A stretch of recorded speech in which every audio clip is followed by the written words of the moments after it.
Okay, so let me start with got it. Okay. I think there's, you see that black box there, no? I see 3 black boxes now. Three that I know. Let's see. Hide. You got the arrow in one of them. Got him. Okay. Now there's one in the middle of the screen, and there's the one you just made bigger. Yeah, the one in the middle screen is gonna go. Okay. Here we go. So let's talk about other people. Because okay. Wait a minute. I thought we weren't supposed to do that. No. Today, when you're in the show, then you can sin. It's okay. Lashon hara is only against the law when it's at home. There's we always joke on Shabbos, you're not allowed to prepare for after Shabbos.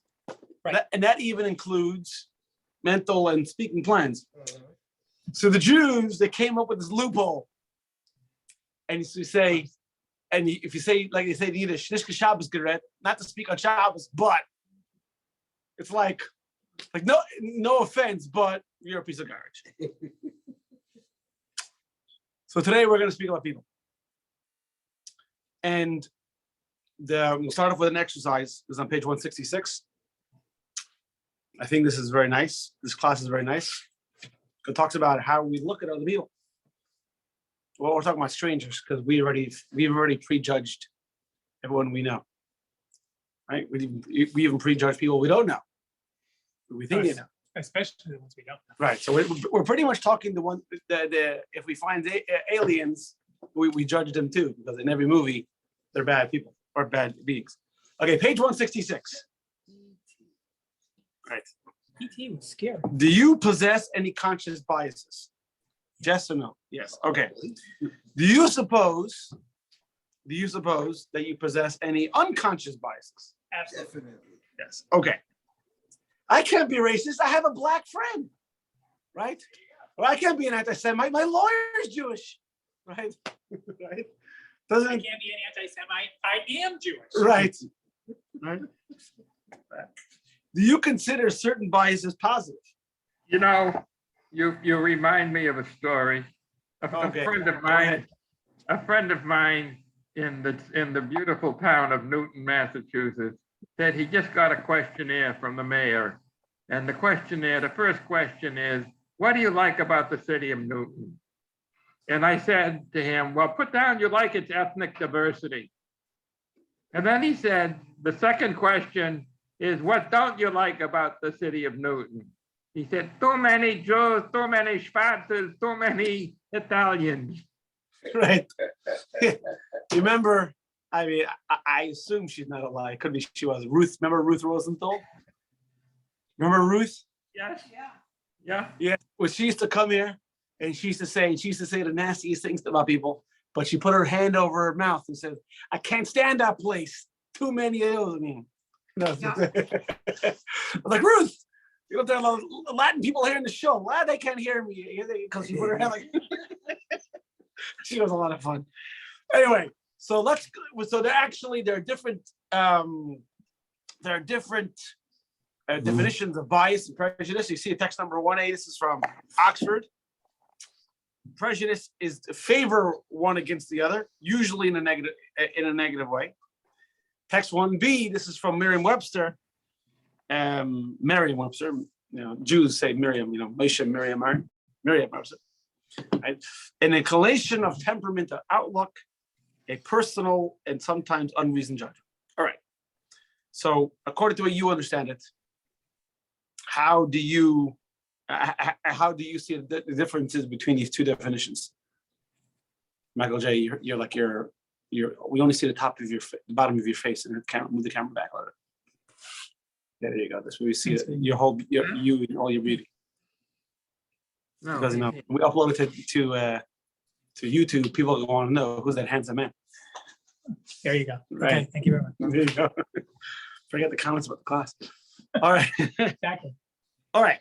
So let's talk about the most basic bias. We all have a bias for ourselves, right?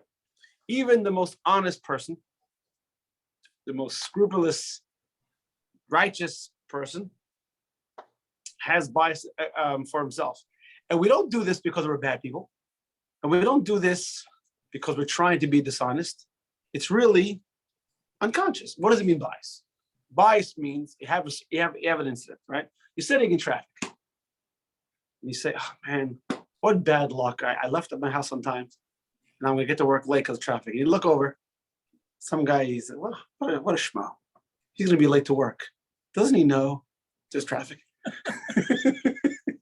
Right. So when we view ourselves, you know, obviously I have a good reason. It's when we view the other guy, you know, he's a bum, right? So I love the exercise on page 168. Page 168 is a chart. And the chart, we have what happens to me. And you see the words over there. Use the words that if you came home late, or you're in a bad mood, or you're missed an appointment, you left a mess, how you would apply a reason and how others.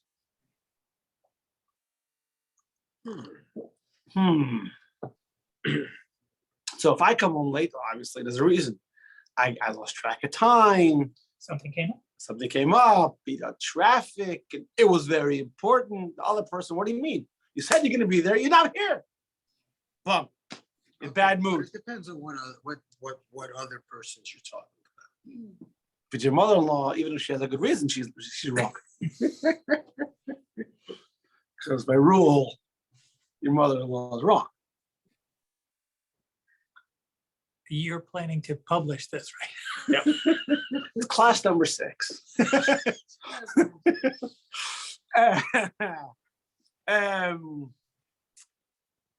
When you're in a bad mood, you didn't sleep well, right? You have a headache. The other person, I understand you're in a bad mood. I understand you didn't sleep well. But you have to be considerate, right? Missed an appointment. Why did you miss an appointment? Something came up again. Right? That's what I forgot. You missed a flight. Unexpected traffic. You missed a flight? You know, someone spoke to me who's traveling from Israel, and he got an email advising them to come to the airport 4 hours in advance. He told me he got to the airport 3 hours in advance, and he made it past security, because in Israel they have multiple security. Oh, He yeah. made it past security 10 minutes after boarding had started. There was no messing around in the airport. It was straight on the plane. That's an interesting question. Does WhatsApp work if you go overseas? Yes. Yeah, it works with the internet. It works everywhere. But in fact, most people that have family overseas, they use WhatsApp. They don't use text. In fact, only Americans, the Americans are the only country in the world where a lot of people don't know what WhatsApp is. You know, a regular American, by the way, who lives in, Oh, yeah. they have no idea what WhatsApp is. My sister didn't know what it was. But it's because they don't. Her have husband had it. Like, yeah, you have WhatsApp. It's on your phone. Yeah, You just have- most people in the rest of the world, they use WhatsApp. Yeah. Ira, our son just finished the Newport to Bermuda sailboat race last night. And we got in touch with him by way of WhatsApp in Bermuda, first thing in the morning. Yeah.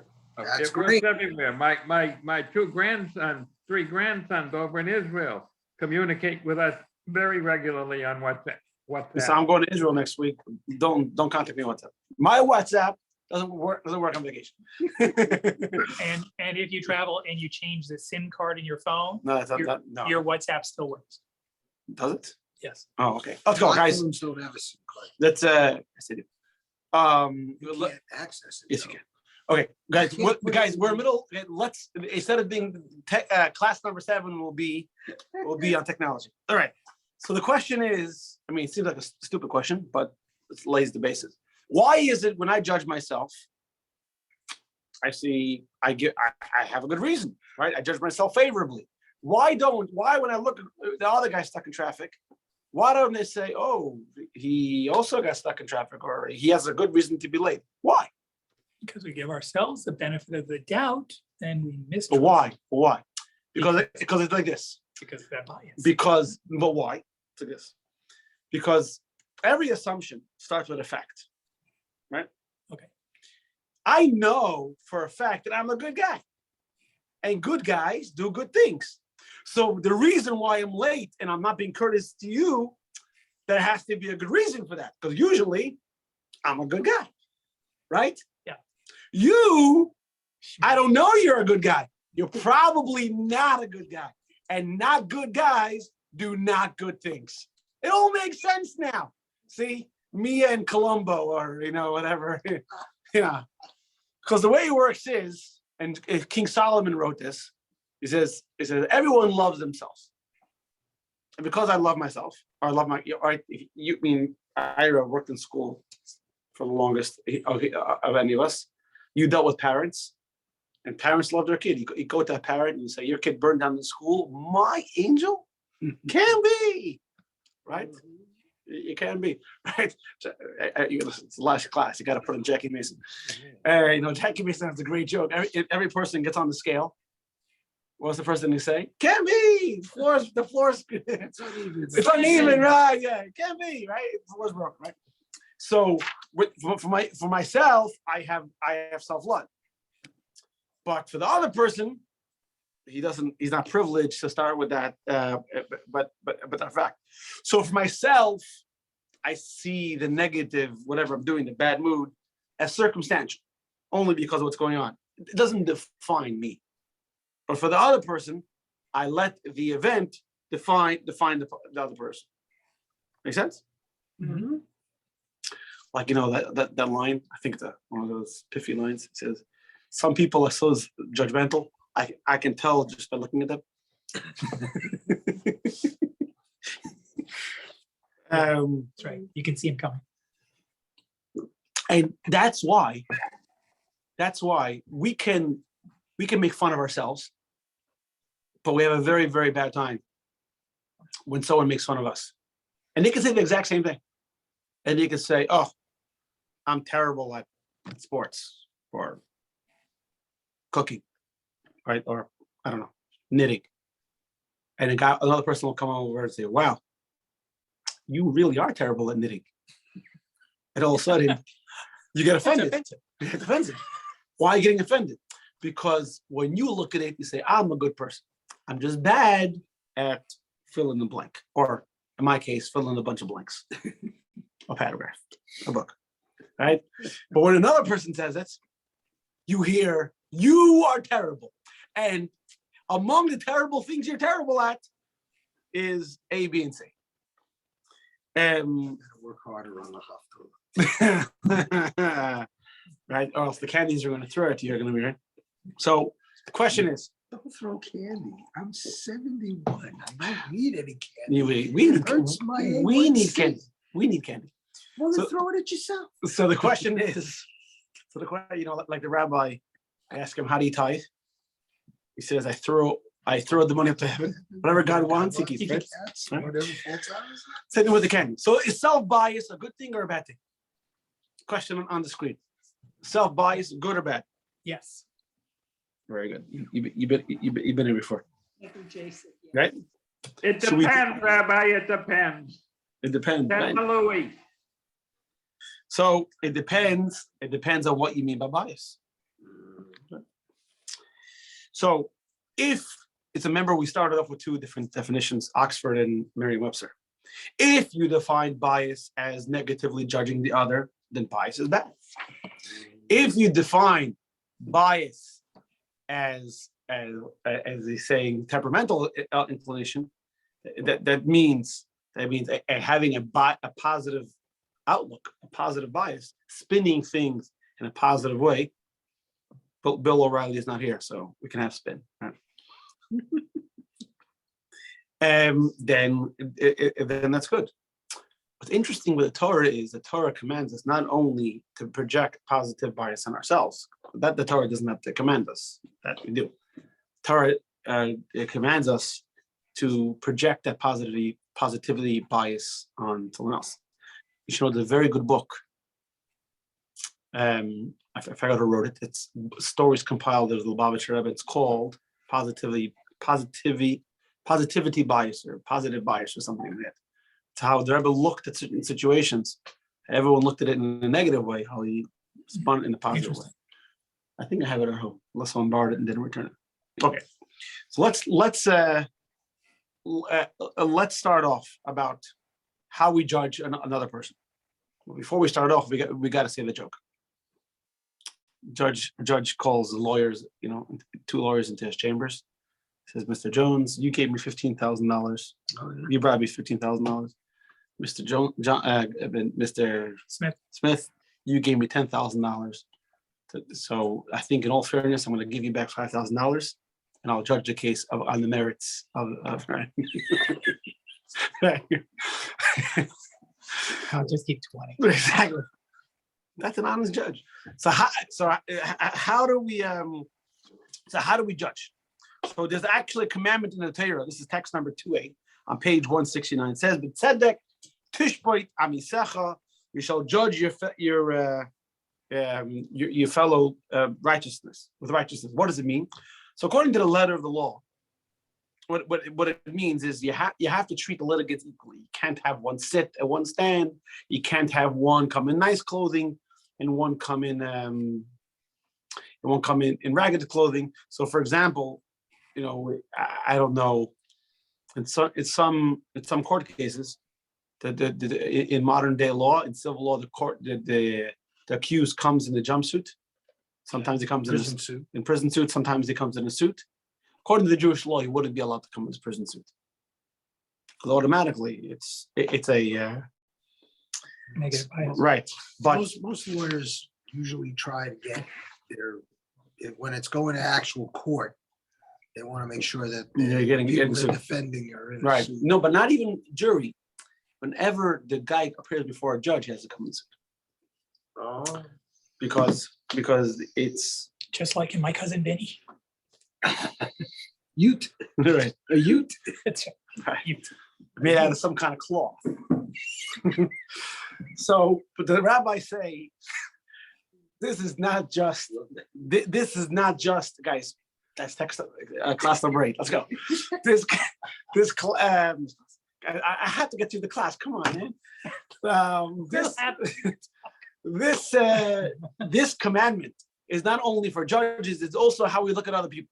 We have to judge other people favorably. So you text number 2a, the Sefer Chinuch. By the way, I invite you to read the info about this book, Sefer Chinuch. I actually have this book in the show. No one knows who the author of the book is. Anonymous. It's one of the greatest works in Jewish law. No one knows who wrote it.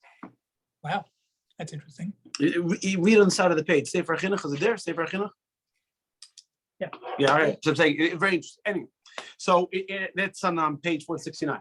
So included in the commandment, he says, is the instruction to each individual to judge their fellows favorably and to deliberately interpret their conduct and their statements in a positive light.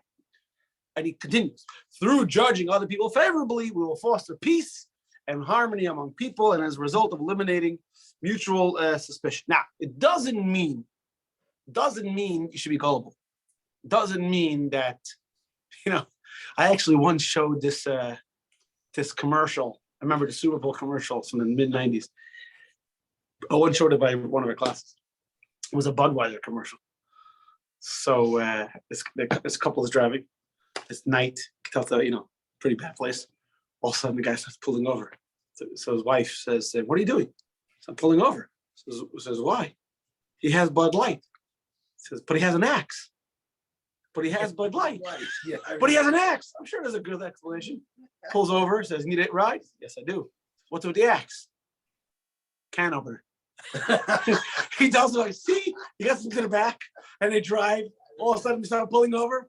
So, "What are you doing?" The guy in the back says, "What are you doing?" "Pulling over." He has Bud Light. "But he has a chainsaw." Yes, that was the commercial. It's stuck in my head. But the idea is, doesn't mean that you're gullible and you guy's a bad guy and you see him doing something bad. Oh, I'm sure there's, that's not what we're talking about. We're talking about over here. What it means is, when, just like in your case, where you were late, we'll talk inconsiderate, or you didn't clean up after yourself, whatever it is. We should have used better social etiquette, and you didn't, and you had a perfectly plausible and good explanation for it. how about you extend that same courtesy to another person? I'm sure that person. In fact, there's a whole story in the Gemara. I'm gonna mess it up because I don't have the details straight in my head. But basically, a guy came to collect a loan, and he said I don't have money. Okay, so give me the field. I don't have any field. Give me this. And he left, and then he came back later and said, "You must have thought, that when I said I have money, I was stealing." He said, "No, I thought that you lent it out." And when I thought it was fields, and you must have thought. And he actually gave him the benefit of the doubt. It was like 4 or 5 things. And the guy said, "That's exactly the way it worked out. I didn't have money. I lent it out. I didn't have the field because the poor were there. I didn't have wool because I didn't give the share to the Kohanim." He had a good, perfectly plausible excuse in the Torah. I think Gemara tells us the story how he gave him the benefit of the doubt, and actually, that was the reality. All right. So now we see what the Torah asks of us. Now let's get a little bit deeper, okay? Because this is very nice. Give people the benefit of the doubt. Aww. Butterflies, right? Lucky Charms. Paragon. Now let's get a little bit deeper. Why are you giving the person the benefit of the doubt? Why are you giving the person the benefit of the doubt? Because he's a good guy that makes mistakes, like everybody? Or is a person really a bad guy? Is a person, human nature is really bad, but they've been trained either because they're afraid of the police, they're afraid of social ostracizement, for whatever reason. At this time, the guy didn't make a good decision, but not because he's really a good guy, because really he's a bad guy. What's human nature? What's the default of a human being? Good guy or bad guy? You ever heard of the animated movie Wreck-It Ralph? Yeah. So there's a line there. Wreck-It Ralph is a movie where he's a bad guy and he wants to get and he wants to get a merit coin, whatever it is. And in the movie, all the bad guys from all the video games get together and they have a meeting to therapy. And there's a great line there. The guy says, "Just because you bad guy doesn't mean you bad guy." Right? I've heard that line driving in the van so many times. Just because you're a bad guy doesn't mean you're a bad guy. So the question is, are we bad guy or a good guy? Depends on whether you're wearing a white hat or not. A white hat? Oh, Yeah. the Western, Westerns, old Westerns. Yeah, Oh. the guy in the white the hat old Westerns was the good guy. was The guy in the good black hat was was the bad guy. I forgot. Sorry. You have to, Of course. This is how you knew. I guess by the Because time I was I old remember- enough to realize. You have to remember, those were black and white movies. Right, so right, you right. had to have the drastic difference. When did they learn how to act? Because you look at this whole thing, it's like, Oh, I've watched some movies from the 70s. It was certainly not in the 70s. I know. Not in the 80s. I'm I telling think you, acting's pretty recent. it's terrible. I used to sometimes listen to the old time radio, on Sirius Yeah, XM. yeah. So we listened to one of those Western shows. I forget what it was. Gunsmoke. Mhm. So one time I was somewhere, I was flipping. I think it must have been a hotel or something. I remember. I'm like, "Oh, cool, Gunsmoke! They made a show about it." I'm like, "It's horrible, right?" I've listened to some of those old radio stories while out for a walk. They are very entertaining. Yeah, they were done very well. Yeah. They're very entertaining. All right. So by the way, this question, what's the default of a human being? What is our default natural human state? This is something that's been debated for many, many years. I know Chabad Pembroke Pines were full of great scholars, You're welcome. and we think of things that people don't think about. But this question, I have to tell you, it's been debated. And they're actually, we're going to quote one of a philosopher we quoted, I think, in last class or the class before. You remember a guy named Hobbes? Hobbes No, isn't his name? got a friend named Calvin. You're good, right? Yeah, I'm a good guy. You're a good guy.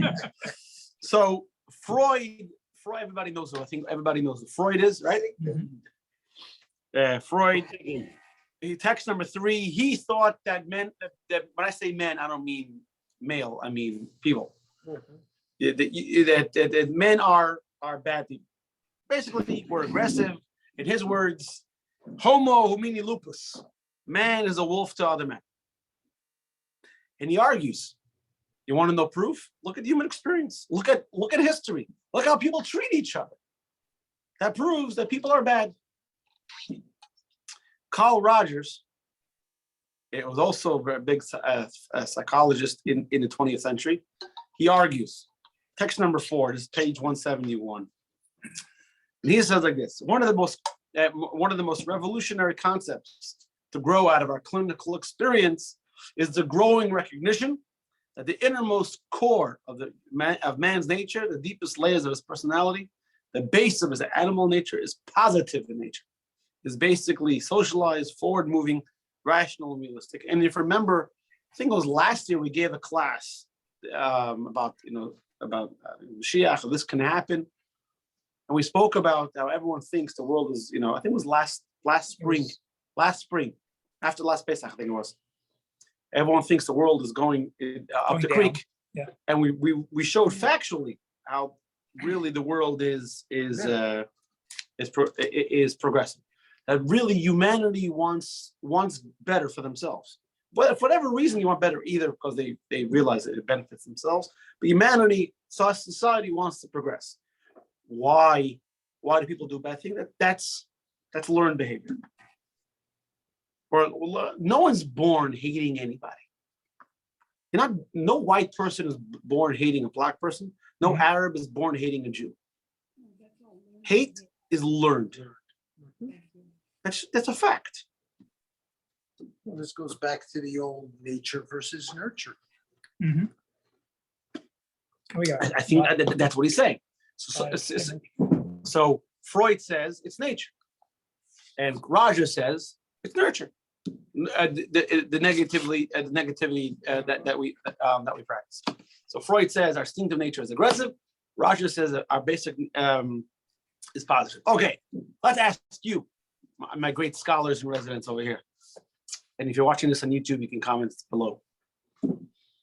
Hit subscribe. I see it on my kids' videos. That's right. Which one of these do you think is true? Well, my typical answer is yes. No. Now you gotta choose. Now you gotta choose. Okay. Larry, which one do you think is right? Freud or Rogers? Rogers is probably more right. But you have to remember that almost everything human is learned. Almost. Obviously, but a lion is an aggressive animal. No, a lion feeds. When he's hungry, he eats. He goes and he kills what he needs to eat. That's aggressive. Its nature is aggressive. No, I'm not saying he's aggressive for a bad reason. He has to eat. But by nature, a lion is an aggressive animal. Well, then by that logic, so are humans, because I've seen some people who eat very aggressively. So it all depends if it's ice cream or spinach. If it's spinach, I eat very calmly. If it's ice cream, I want to make sure there's seconds. So I eat very aggressively. It all depends, Ira, what do you say? Which one do you? I have to side with Rogers. With Rogers. I think it's nurture.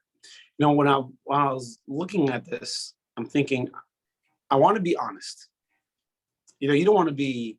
I want to say nice things because it's nice things. If the truth is not nice, then you got to call it out, right? I mean, so I was reading this. I was trying. It's all you call it out.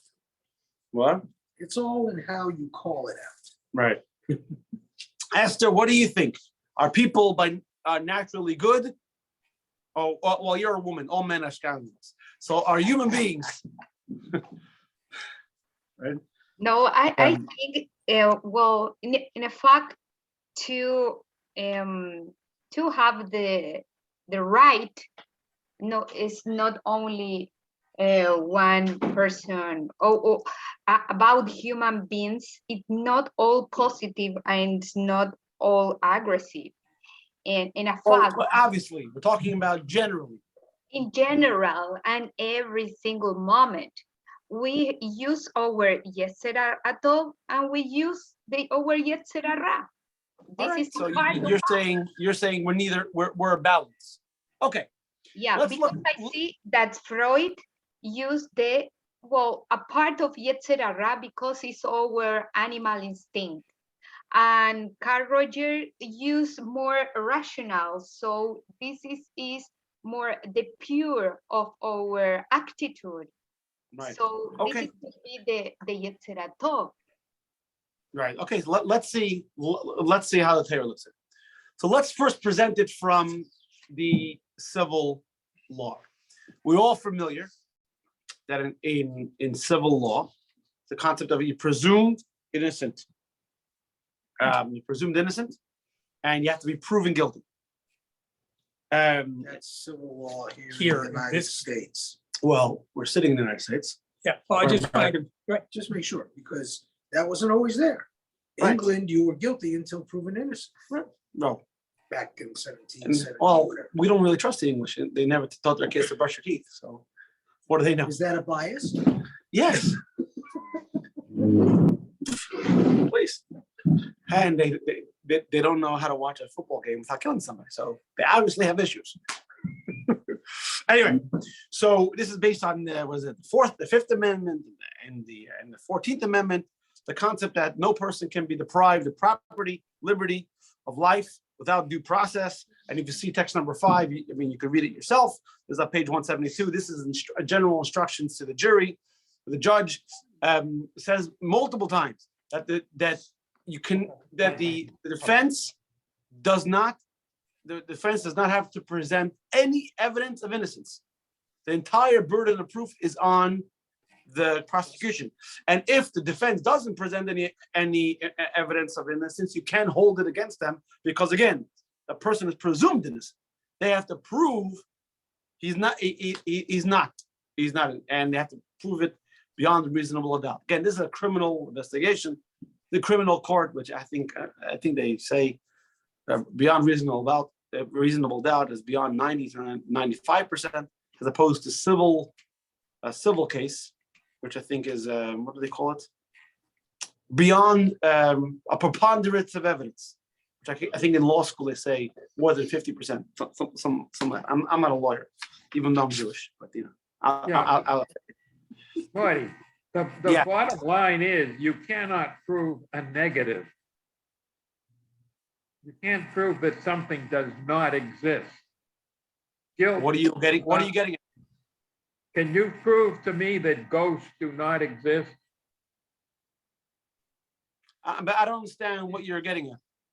What I'm getting at is a person is at a handicap to prove that he did not do something. But he doesn't have to prove he did not do something. That's That's what I mean. exactly. He is handicapped to prove he was not there. He did not do that because it's very difficult. So to Right. say that you have to prove you weren't there is more difficult than for somebody to prove that you were there. I hear what you're saying, but I think you're getting into why he's presumed innocent. That's it. I hear what you're saying. Well, because then if the burden was to prove you didn't do it, that it'd be a very heavy burden to prove. But even if you could prove that you didn't do it, you could provide an alibi, witnesses, whatever, everything else, you still don't have to do that. It's the prosecution's job to provide evidence that you did do it. So now let's get into the Torah. All right. What we're about to say is going to be a little bit interesting because we're talking about people, and then we're going to talk about slaughtering of animals. why did I come? Right. But it's going to come back. Okay. In halacha, in Jewish law, the concept of assumption, or not assumption, or presumption, okay, is called chazaka. Chazaka means it's an established fact, or we assume it to be established. Okay. So, for example, if you live in a property, and you could bring witnesses and proof that you live in a property for 5, 10, or more than 3 years consecutively, and I come to you and I say, it's my house, and you say, listen, no, it's my house. And I tell you, oh, prove it's your house. I don't know. I can't find my deed. But if you can show that you've been living in this house for 3 years, then it's been established, right? So if the concept of chazaka is very strong in Allah. Now the rule is, once something is established, we know it to be, the burden of proof is on whoever. I think I want to share this thought with you. Manis Friedman says, when someone comes to you and says, God proved that God exists. So his line is, I thought it was a great line. He said, we don't have to prove anything. Humanity has believed in God for thousands of years. Now you want to come and change the narrative. The burden of proof Is on you. is on you to prove that he doesn't exist, or the Big Bang, whatever it is. I thought it was great because we're all going on the defense. So when something is established that it is, and you want to change that status, the burden of proof is on you. So the rule is you're not allowed to eat meat unless obviously we're talking about kosher, unless the animal was slaughtered properly. That means the animal, the way it is now, is established that it is forbidden to eat, right? And one of the 7 Noahide laws is Ever Menachai. You're not allowed to take a limb from a live animal and have to slaughter the animal first. So, okay, so they have the animal. So the animal is presumed to be forbidden as long as it's alive. Now, once it's slaughtered, the real definition of treif isn't pig or horse. The real definition of treif is if the animal had some kind of disease or some kind of internal injury that it would have died anyway, then your slaughter means absolutely zero because the animal is going to die anyway. Okay, the word treif really means the animal is going to die anyway. I thought treif meant torn. It is, yeah, because that's really what it means. Treifa means torn apart. That means the animal was, let's say, injured by a predatory animal, and as it's bleeding to death, you go and slaughter it. But okay, you're right. The word literally was bad. Treif really means, the category means the animal is going to die anyway. Thank you, Larry, for it wasn't literal. Thank you. I misused literal just like all the kids today. Yeah. Literally. I literally misused the word. Literally. Yeah, I hear you. Right. Exactly. Right. So now the question is, and by the way, there's a bunch of things that could render an animal treif. Right. Let's say, for example, a thorn or needle is caught in the esophagus and punctures the trachea, whatever it is, or there's lesions on the lungs. The question, no, his leg's not. Why is a broken leg gonna die from a broken leg?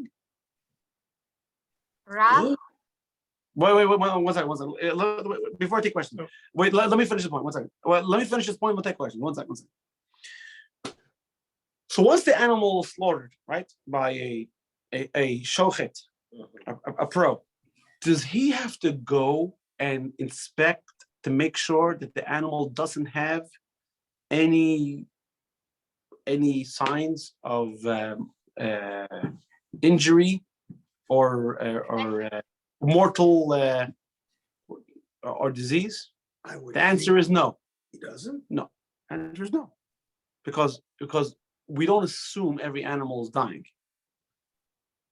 That means, so it's interesting. The animal, when it's alive, it's established that it's forbidden. Because it's alive. Once it's slaughtered properly by an expert, it's established that it's okay. Unless you have reason to believe that something's wrong with the animal, you don't have to inspect. Now, modern day, they inspect the lung to make sure there's no lesions and everything else. But really, they don't have to do that. Okay. And before we read text number 6, Esther, go ahead. Yeah. Why the text, text number 6 is not exactly the traduction of what I see in Hebrew to in English. So Why it's not the exact translation? exactly, because I say Dabar Galui Vayadua Shekol Israel Because that's Davar Goloi V'Yadua means the matter is revealed and known. So they translate it as it's clear and established. It's pretty much exact same thing. But what is mean Bechezkat? Becheskat, presumed, established. But that's what I was saying. Chazaka means presumed, established. So now let's read text number 6. So we'll learn about people from animals. Because like Freud said, we're all a bunch of animals. It's clear and established that all people are presumed to be righteous. People are good people. This is analogous to the presumption we use regarding a kosher animal. Again, after it's slaughtered. As long as the animal is alive, it's forbidden. And it's presumed to have remained in that state until we can ascertain that it's been slaughtered properly. You walk into Walmart and you see meat, cow meat. Oh, it's cow meat. I'm sure. No, you have to. You walk into a Roma, you assume that, it's a kosher place. You assume that the meat there is kosher. Once the animal's been slaughtered properly, then it is then presumed to be kosher, unless proven not kosher, because it had some severe physical defect. Similarly, God created each of us honest by nature. That means people really are good, and we have to presume people to be good, unless we have reason to believe, not to believe. We know for certain that the person is not righteous. Then we can judge a person. See, so here we have interesting. Now, if you notice, there's a difference between text number 5, which is civil law, and text number 6, which is Jewish law. I actually just erased it from the screen. It's text number 5. If you look on the screen, it says it's presumption of innocence. Meaning, let's say Al Capone, bad guy, right? He comes to court for tax evasion. We can't say, oh, because we know Al Capone's a gangster, then we presume he's guilty. So the American law says, you're a bad guy, but you could be innocent of this crime. Judaism says it's stronger, presumption of righteousness. We presume you're a good guy, not just for this crime, for this action. Overall, you're a good guy, unless you give us reason to believe that you're not a good guy. It's very, and the difference is very powerful. How we look at or look at somebody. So, because in secular law, it doesn't speak to the character of the person; it just speaks to this action. Yeah. In Jewish law, we're telling you how to look at the character of a person. That a person is really good. Civil law just about this case, if you could prove it or not. What the rabbi over here is saying, this 15th century rabbi is saying is, you look at a person is usually righteous. His default state is righteousness. So therefore, you have no reason, unless it gives you a reason to believe that he's not righteous, then you judge him righteously. Now, why do we say a person is judged to be righteous? What are we basing this on? Naivete? Because I want to believe you're a good guy? Because there's a spark of God in him. Oh, text number 7, we say this every day, every morning, that the soul that God gave us is holy. It's text page 175. My God, the soul you placed inside of me is pure. You created it, you formed it, you breathed into me, and you preserve it within me. So we possess a divine soul, and it's completely pure. So the aneshama, and aneshama, right. and we say that in Shacharit. Right, every morning, right? So, that's the case. Why do we sin? If we're holy, why do we sin? So it's so going back, similar to what the guy Roger said, because it's not us. That's a forward influence. People sometimes, and I think men have proven this when it comes to women. Sometimes very smart people do very stupid things. Oh, that's- Every day. oh, yes. And you Very think, smart people really basically don't have any common sense. no, we're talking about people who usually make very good decisions. What happened? I thought this guy is a smart guy. So what happened? All of a sudden he became stupid. Yeah. So For that 5 minutes, it's just real. so that's why the Gemara says that a person only does an Avera, and this is one of the foundations of the Alter Rebbe builds on in Tanya a lot. Text number 8, page 176. A person only does an Avera because a spirit of foolishness enters him. This is based on we read in the Torah a few weeks ago. So a woman will go astray. The word astray, saita, sister, it's the same word as shaita. What is she thinking here? Right, they're going to be with her lover and be intermarried. What do you think's going on here? No one's going to find out. God doesn't see. When a person commits an avera, what's going through his mind? God's not watching. Really? Is that logical? I once read. That's not going through his mind at all. Exactly. Right? Meaning when we do something wrong, that's not us. That's not our true character. The problem is that we're being fooled, like Esther said, but it's a hurrah. You're sitting there, there's chocolate cake on the table. You know that the chocolate cake is not good for you. And you know you shouldn't have it. Why do you have it? Because it's good. And you know what I'm saying? Like I have a cousin who's a diabetic. And he knows what he eats, he shouldn't eat. But he knows he's doing. It's even worse because it's knowledgeable foolishness. Mm. But when we approach it that way, so let's go off subject for just lightly for a second. How does Yom Kippur work? We ask God to forgive us. Why should God forgive us? He asked you to do A, B, and C, not to do X, Y, and Z, and we did it. And sometimes we did it repeatedly, straight out, right? So we go to God and say, forgive us. Now, if you're on the other side of the table, play God for a second. And God asks you, why should I forgive you? And your answer is, Because I'm cute. right. What? And the answer, Nice smile. right. Right. Look what I can do. Da, da, da, right? The answer really is, what do we tell God? Oh, that wasn't me. That was the other guy.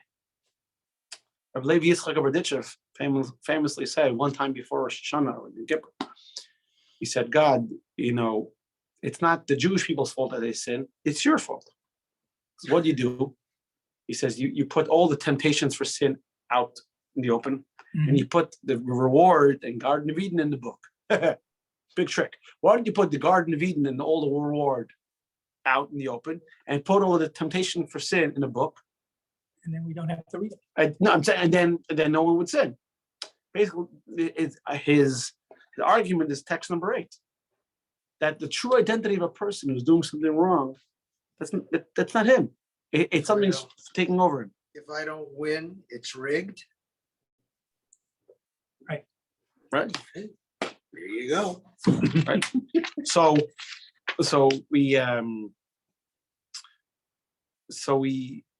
now it says like this. So according to halacha, a person in order to slaughter, is text number 9, has to be proficient in a bunch of things, right? See it on the screen, right? He's knowledge of the laws, he's well trained. You see text number 9.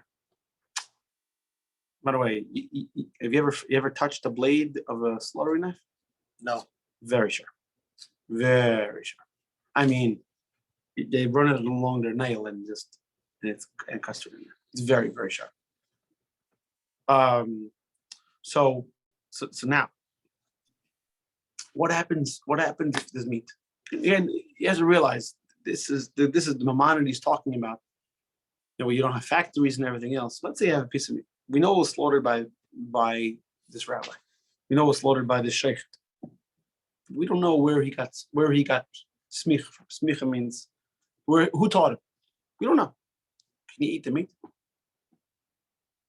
I mean, we know that we know that the animal was forbidden. Wait, keep in mind, the animal was forbidden, and in order to become permissible, it has to be slaughtered properly. And it has to be slaughtered properly. The text number 9 says, from an expert. But let's say we don't know who the expert is. Can you eat it?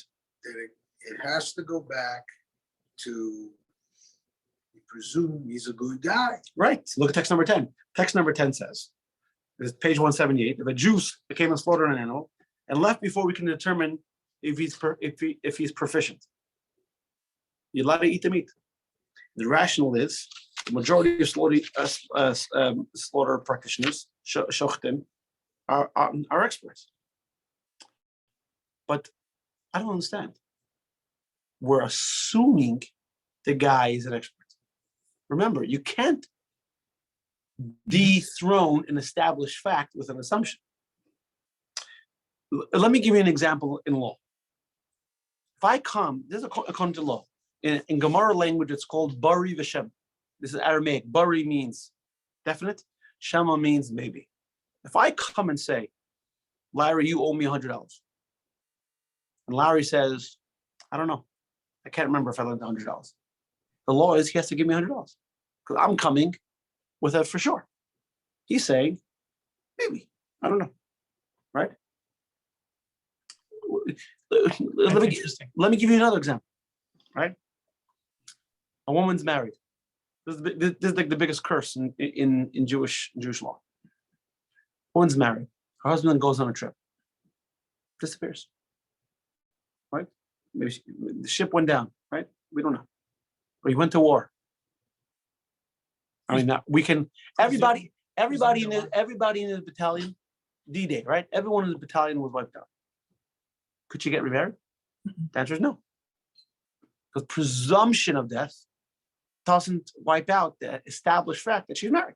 And married, she's forbidden to everyone else. It's called naguna, right? I can go on and on. There's a bunch of cases like this. Okay, so in that case, what does she have to do? Okay, well, I don't want to get into details. Okay. Class 9. Class 9. No, by the way, no, it's a very complex law.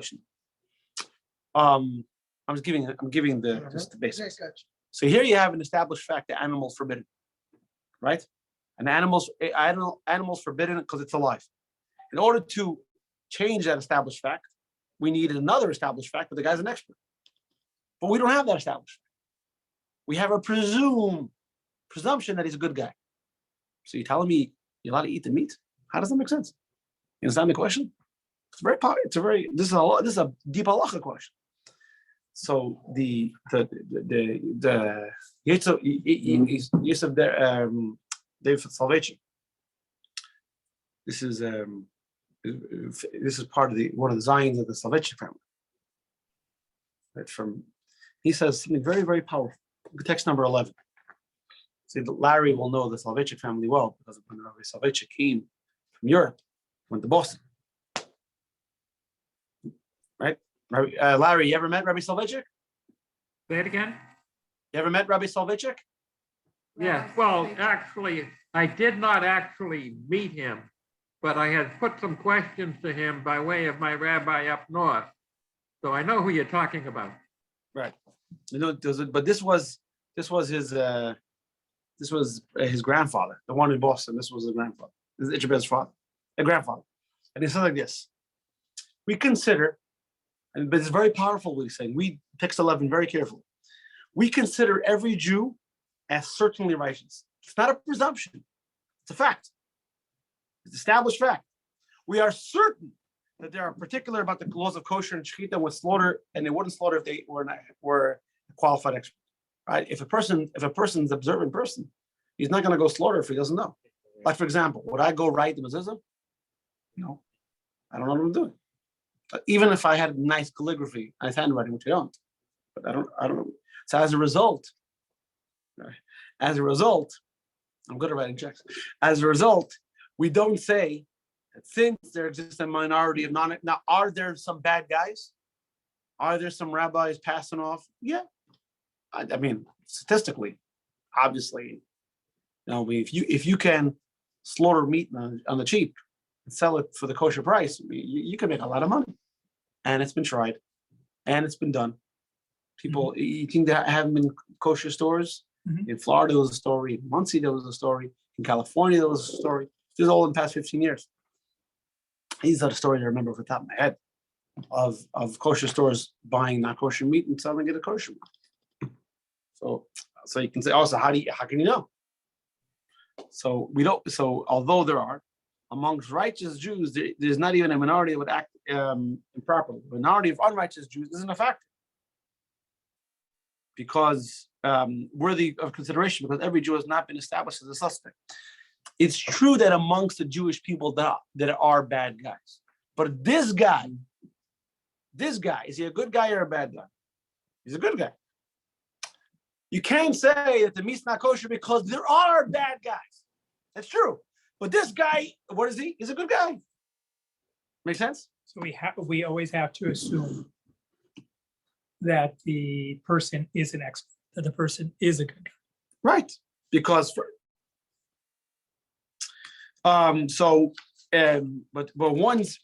because one's inner reality is good. So therefore, the person who did the slaughtering, he's good. And that's an established fact. And that established fact removes the forbidden status of the animal, right? Because make sense? Yeah, I'm still not eating the meat though. Michael J is more religious than everyone else.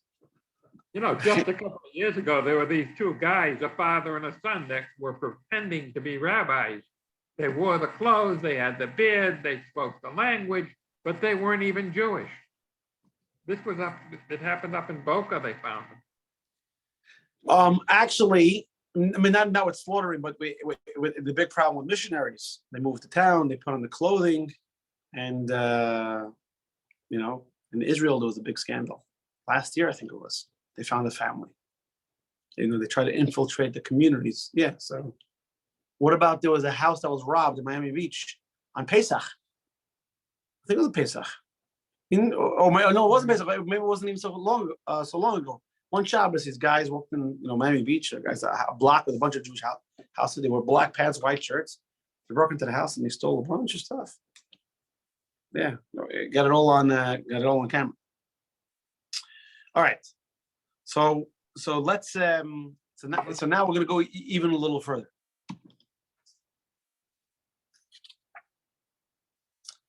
According to the law, if you have something in your possession, we assume that you own it, right? I think the line is possession is 9/10 of the law. Thank you. Now, what happens if a guy leaves a person's house with items and he's carrying it in a very suspicious way? Is he black or white? Because if he's black, he's guilty. And if he's white, Guilty of being black.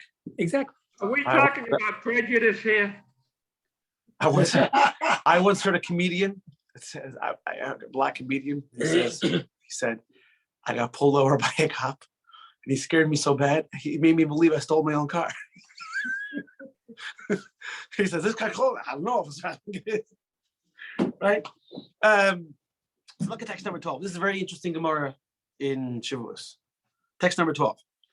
A suspect, witnesses saw another man leave with items concealed beneath his garments, which is pretty fishy, right? The possessor of the items claimed that he purchased them, while the owner denies this. The law in this case is that the possessor is not believed. That's not the. Look at the second paragraph.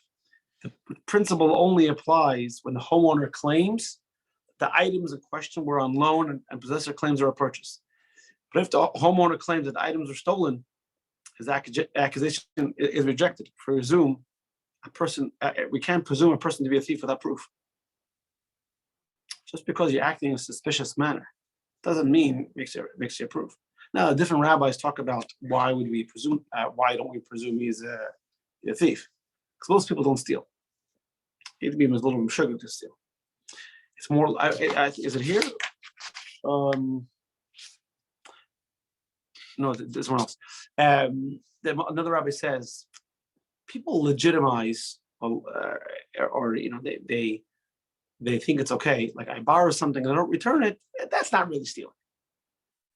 You know, or he owes me money or something like that, or someone gives me collateral and I don't return it. That's not really stealing. But to go steal, got to be a little bit of a shame to go into someone's house and, you know, when and say, but the whole idea is even we presume righteousness even under suspicious circumstances.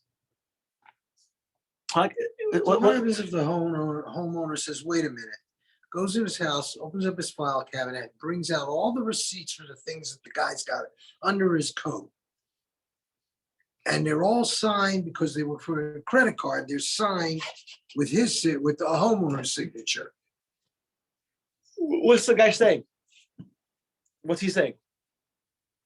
What's the guy? Homeowner saying that the guy stole it. And the It's guy mine. who has it says Says he purchased it, but I'm showing you receipts with my signature for the exact item so. that I purchased. So actually, the Rambam talks about this. It also depends on what kind of item.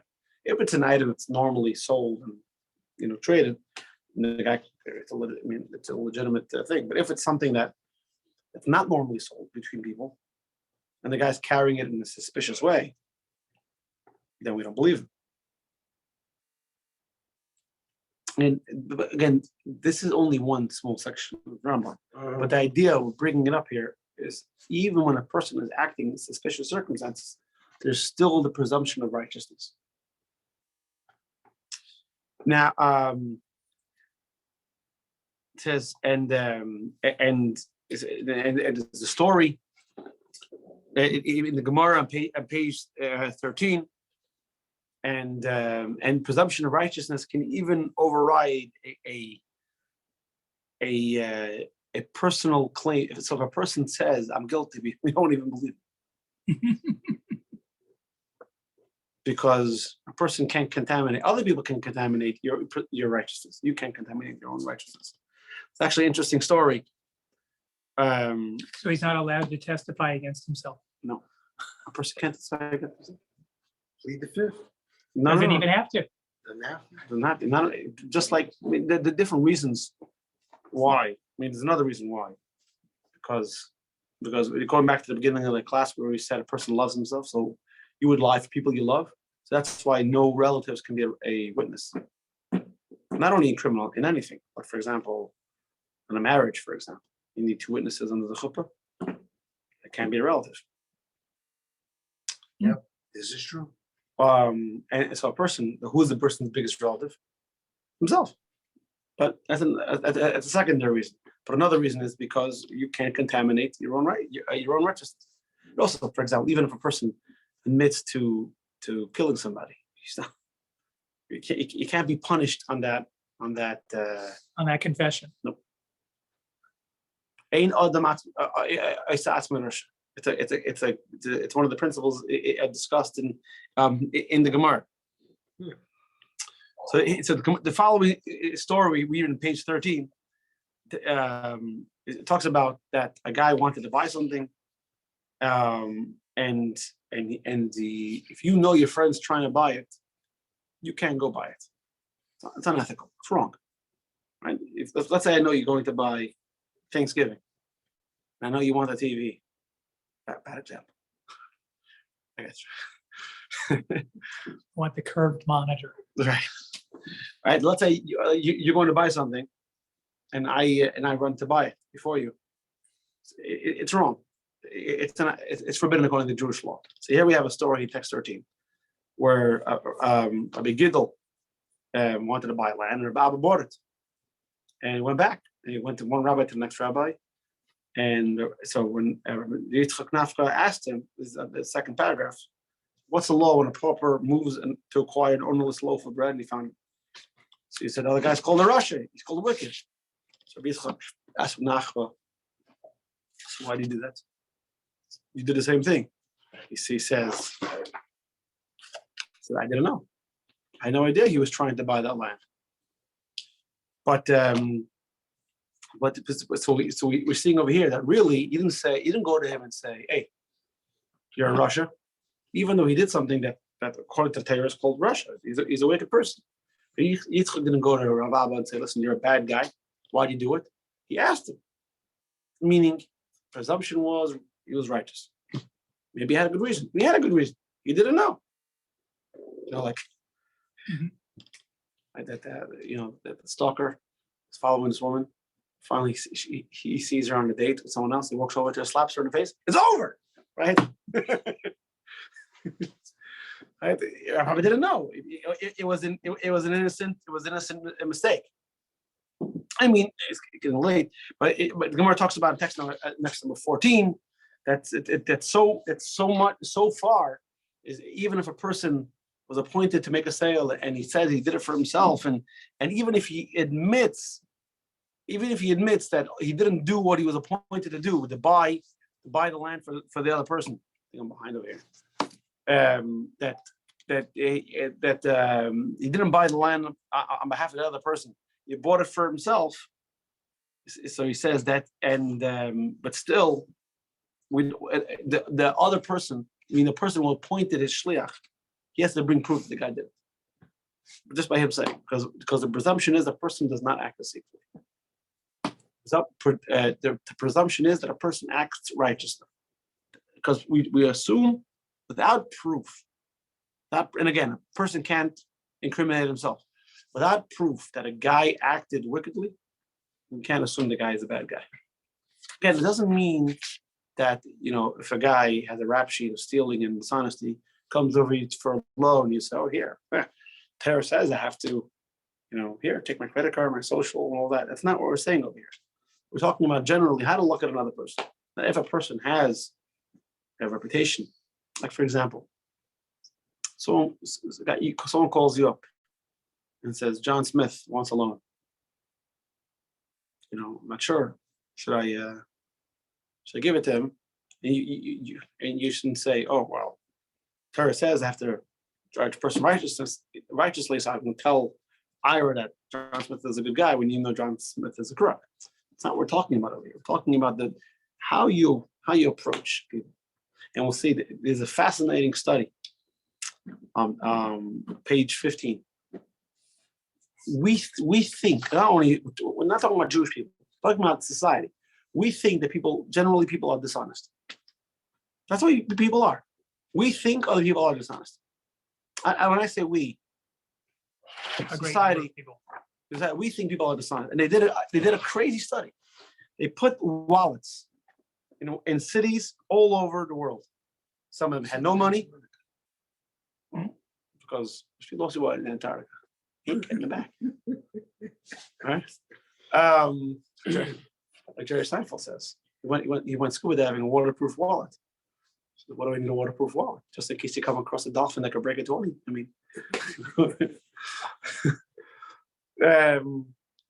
They put wallets. Some of them had no money, just like a card.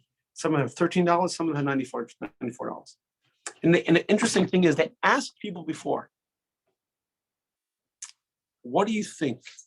So the people said, the people said, "Oh, before we get that, let's do my thing here is not paying attention. What do you think the exercise page 185? I lost my mouse. My thing's not. Oh. What percentage of people do you think would return the wallet? In the do you think people are more likely to return with no money, $13 and $94? You want a percentage? Whatever. Well, what do you think is more likely, A, B, or C? See, So To return. So most people actually thought, they asked them, when people were asked in this study, this question, which was only done 3 years ago, exactly, June 20th, 2019, exactly, this study was published exactly 3 years ago. So people themselves, when they asked how they think people would do it, would return it, they said the highest would be A, then B, people would give $13, $94, people would return the money.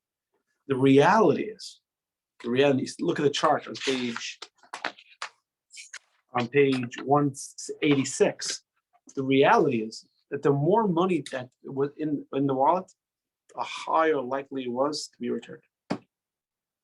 That means people are a lot better people than we give them credit for. People, in essence, are good people. It's true, you watch the news and you watch how people hurt other people and all that, but people generally are good people. The people generally do want to help other people, and we should look at another person favorably. We want people to look upon us favorably. No, we want Hashem to look upon us favorably. So we can do is we can do that to other person. Like the Gemara says, one that judges his fellow favorably, Hashem judges us the way we judge other people. It's called midah keneged midah, measure for measure. We look upon other people favorably, Hashem does this the same. We judge other people harshly, Hashem does the same. And I'll end off with one point. In Pirkei Avos, in Ethics of Our Fathers, this says that after a person goes up, he says he gives din v'cheshbon. He gives law and account before Hashem. The Baal Shem Tov asks, the order is wrong. It should be account and then law. Right? First you do an account, where you have to give, and then law. So the Baal Shem Tov said, what they do in heaven is, the soul comes up, he said, let me ask you a case. What if someone does A, B, and C? What's the law? And judging how that person, is judging another person, they turn around to the neshama and say, you did A, B, and C, and you passed verdict on yourself. So be very careful how you judge another person, because in reality, you're judging yourself. Key points. Lesson 6. Beyond presumption of innocence. 1. We have a natural tendency to judge ourselves favorably, a courtesy we typically fail to extend to others. Jewish values train us to extend our personal positive bias to others. 2. Judaism views all humans as essentially good by nature, on account of the pure divine soul we possess. Negative conduct is viewed as a foreign imposition on our basic nature. 3. Jewish law views individuals as righteous unless clearly proven otherwise. Unknown people are afforded more than the benefit of the doubt due to a lack of evidence. They are treated as certainly righteous based on the positive nature native to all humans. 4.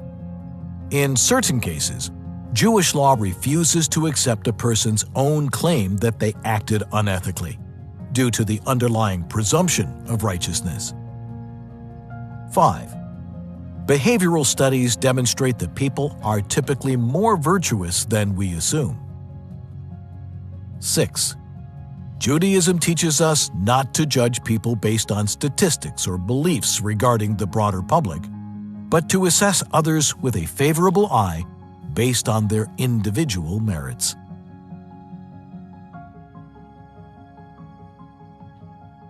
Okay, ladies and gents, muchas gracias for joining us.